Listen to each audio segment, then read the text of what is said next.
Most people believe manipulation is dramatic. They imagine raised voices, obvious deception, clear aggression. But real manipulation is quiet. It hides inside tone, inside timing, inside suggestion, inside silence. It rarely looks malicious. It looks reasonable, and that is why it works. Every day, conversations shape perception before you notice they've shifted direction. Decisions are influenced before logic arrives. Emotions are activated before thought begins. The most powerful manipulation does not control your behavior directly. It controls your interpretation of reality. And once interpretation shifts, choice follows naturally. In this audiobook, we will examine the hidden psychological mechanisms that operate beneath everyday interaction, not to encourage manipulation, but to understand it, because you cannot defend against what you do not recognize, and you cannot communicate powerfully without understanding the mechanics of influence itself. By the end of this audiobook, you will see conversations differently. You will detect frames. You will notice emotional engineering.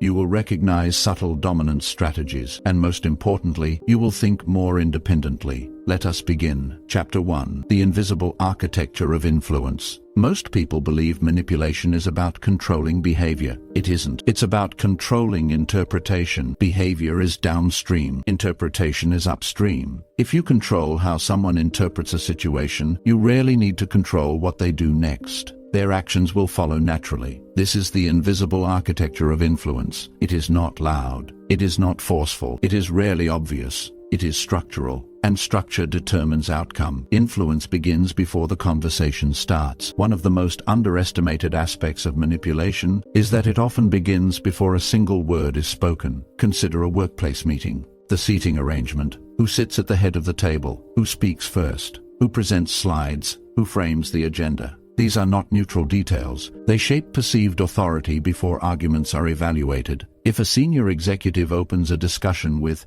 "Let's explore whether this proposal is financially responsible," notice what just happened. The proposal is now implicitly risky. No evidence has been presented yet, but the emotional lens has been installed. Everyone now evaluates through caution. That is architecture. It is not about what is said. It is about what is established. The power of context control. Human beings rarely evaluate information in isolation. We evaluate information relative to context. If I show you a house valued at $500,000, you react differently depending on what you saw before it. If you just saw a $2 million property, $500,000 feels affordable. If you just saw a $200,000 property, $500,000 feels excessive. The house didn't change. The context did.